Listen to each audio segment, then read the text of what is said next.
పెద్ద మోసగాడు, మంది అంతా తీసుకొని అన్ని మోసగాడే, అంత మోసం చేసుకుని.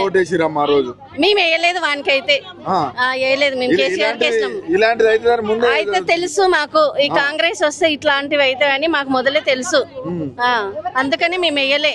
ఈ జనాలకు తెలియక వేసిండ్రు తెచ్చుకొని ఇప్పుడు అందరికి. మేమైతే వదలము, వాడిని చంపేస్తాం, మీనకెళ్ళి సిలిండర్లు ఎత్తేస్తాం వాడిని. ఒక్కరొక్కరు ఫ్లోరింగ్ ఉన్నారు కదా, మొత్తం సిలిండర్ తెచ్చి ఎత్తేస్తాం మేము.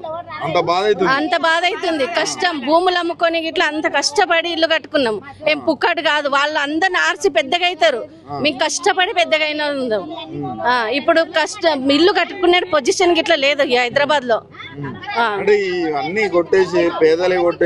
వాడు శ్రీమంతుడు అవుతున్నాడు, అందరినీ కొట్టేసి వాడు బలవంతుడు అవుతాడు. వాడి పిల్లలకు వాడి పెళ్ళకి ఉంచుకున్న దానికి అందరికి శ్రీమంత్ అవుతాడు వాడు. చెప్పు తీసుకొని కొడతారు ఇక అవన్నీ, చెప్పుల దెబ్బనే ఇవ్వడానికి ఏం కాదు ఇక, అంతే అంతే అంతే. చెప్పుల దెబ్బలే వానికి, దొంగ, పెద్ద దొంగ.